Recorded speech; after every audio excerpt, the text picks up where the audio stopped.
And what is up, everybody? Panda here, and welcome to Season 4 of Rumble Strategy for Noobs. Man, what's up, guys? We are back at it once again, and it is good to be back, let me tell you. We've been anxiously awaiting this Rumble for the last few weeks, and we've been working really hard to upgrade our cards and our deck to prepare for this. We are coming off of a 420th place finish on the last Rumble, so we did achieve our goal of breaking the 500 mark. So let's see if we can do that once again. We've added some really good players to our ranks. So we're even stronger than last Rumble, and we're going to have even more participation than last time. So let's see if that translates into a higher position overall. Hopefully it does. So let's go ahead and start going. What's new, guys? Let's see. The educated BGE is going, and so every chance I'm gonna get, I'm going to start every single game with Tina, with bad Tina. I think that it is the strongest educational combo, and she just wins games all by herself. And there she went and won the first game on one swing. So first round, always a gimme. These guys aren't there. I thought that with the improved matchmaking that we wouldn't maybe have a dead guild as our first match, because the way that it works, to my understanding, is if every 100% of your guild is inactive for 2 weeks, then your guild will be removed from the Rumble matchmaking, from the game altogether, so we will not have a chance to meet you. And Squad 2017, that kind of makes me think that you guys are a pretty new guild. I mean, it stands to reason that you started this thing, started your guild in 2017.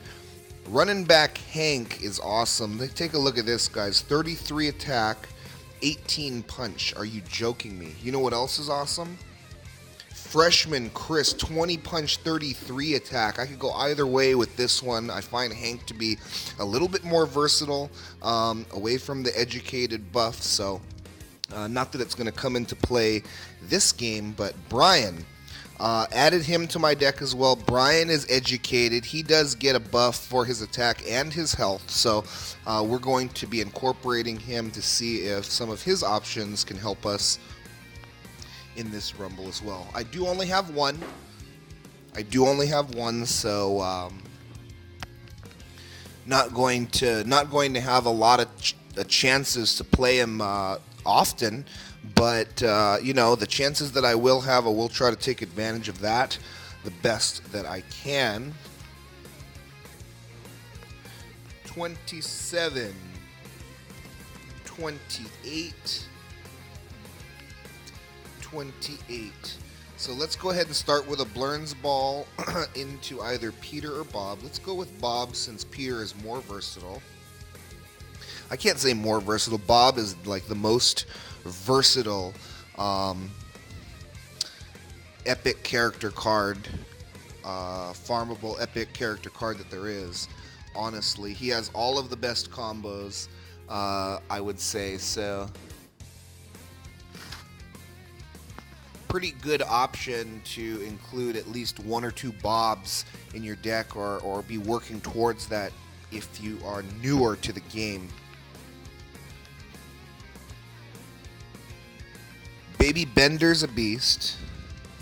Viking Peter only swings for 13 on the first round, so that's interesting. Couldn't swing for 12 here. I think that does get a buff, however. So let's go ahead and try this, and hopefully he'll play something small enough to where we'll be able to definitely get through it with this Viking Peter. Let's go ahead and do that. Viking Peter does get that buff. Okay, so he swings for now 19 on the first swing, and that should get him going big enough to where his crazed will start, and he won't. Anything that our opponent throws shouldn't be a problem at this point, and we will end the game once again with another 100. Hopefully we can end. We're going to be shooting for a perfect 1,000 score against a dead guild, obviously. We got to match some of our other superstars in the guild. Shout out to Canada 31, Noodles, and his alter ego, Noodles. What's up, my bro? Clam Smackers, Mahed 90. Don't know how to pronounce that. Unfortunately, I'll figure it out. They'll ask you personally, and we're gonna get it right. Bingo Bailey, Butters, and Igloo or iGlobal. You guys are superstars, starting us off right with that perfect 1,000 score, making things really, really easy on us to start things off here. So I think we're going to go with the Artsy Tina in position 1. Let's go ahead and do that. We can motivate Artsy Tina with Blurn's Ball, and then we can combo into another punching combo if necessary. Let's go ahead and follow through with the plan.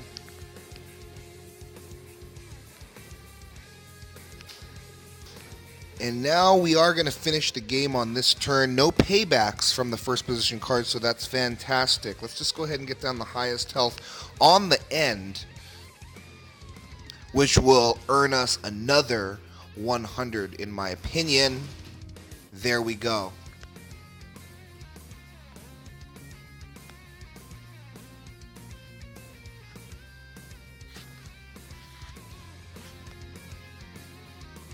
I really, really like the educated skill class. I use Sex Ed Peter, Robot House, Running Back Hank, Freshman Chris. There's a lot of good options. Actually, even Longhorn Bobby isn't terrible because he cheers other King of the Hill cards tremendously, so that's always good as well. Let's get down Chris because he's going to have the highest attack.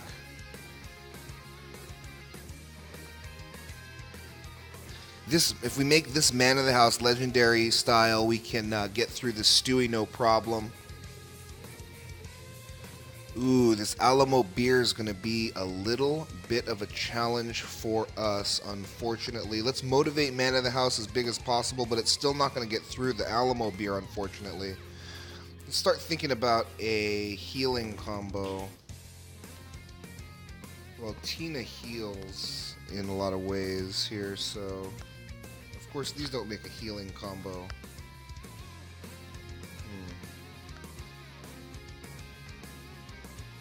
And that's enough to get through that, and that's enough to get through that. So let's just go ahead and get down health here instead, and hopefully our Tina Hero can help us do some healing.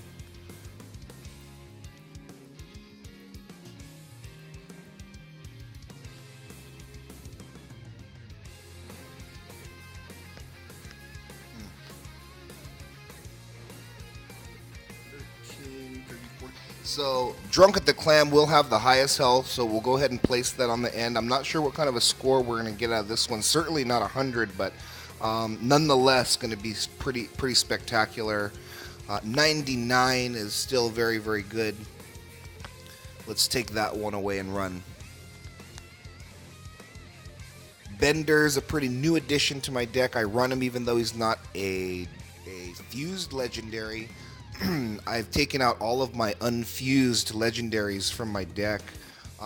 Character cards, I should say. The item cards I don't have any doubles of other than Blurn's Ball. I think we're going to make an Artsy Tina. Pretty certain of that. Would have been better to have Bob in my opening hand, then I could have started that Anally Defaced going, but looks like our opponent is going to be inexperienced, I should say, enough so that anything that we throw should not be a problem whatsoever. And there we go, another 100. Man, I've missed making these videos. I mean, now that we have 3 weeks in between Rumbles and stuff, I feel like there's not much we can do In between, I guess I can do the Panda Plays Secret Fight Club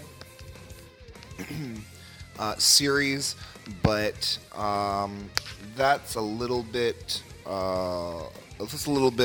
harder to make videos for, because I mean that could just be never ending. So still debating on whether or not that's the direction that I want to go. You know what? It's more beneficial to motivate Peter. His first position here. We can always put Baseball Peter in second position. So why don't we make a big Drunk Peter in first position instead now? And that'll finish the game. So fantastic. I think we could have gone any way and made any choice on that, and we could have still ended up with a perfect, I think. Again, with this season, not much strategy happening, obviously, in the Rumble until after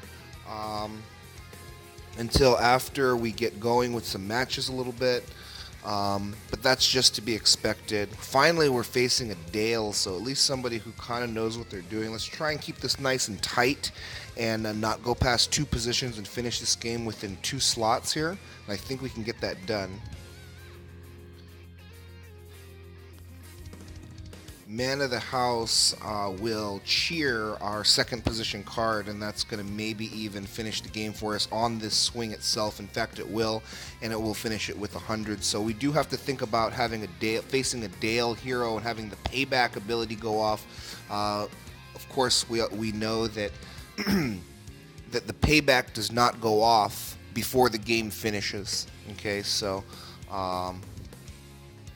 Something we've always gone over, something we've always talked about in the past, but it doesn't ever hurt to kind of revisit the same concepts because this is an instructional series, and I do want to kind of reinforce the optimal way to make the highest score and stuff. So. Gun Safety Peter has a nice jab. Will get through this sturdy from Golden Turd. Plus the punch is guaranteed to boot, and that'll also finish the game with 100. I think I only lost 1 point, so altogether throughout all of those matches. So I think I ended up with a 999 is what it ended up being. So can't complain about that. I don't think I even needed to battle, tell you the honest truth, given our score and participation level going into this match here. 38. I'm 38 participants. I'm 39, I think. No, I'm on there. 38 participants, so nonetheless, that's pretty good. And we still have an hour left to go. Let's see if there's any other thousands of folks that I didn't mention before. Congratulations, Catherine, cornerstone officer of our guild. She's really there for everybody, and really thank her for all of her hard work and dedication. Leanne, Lazy Generation, Katie K, Wooble, Mighty Me, Yakor, Gilby, Patty. Damn, everybody got 1,000 on this round. So looks like these guys are totally with it, and hopefully we can continue on our winning ways going into the next match. So good luck to you guys out there for your guys' first matches, for you guys who are watching, and make sure you tune in for even more episodes in the near future. Thanks again, and take care, everybody.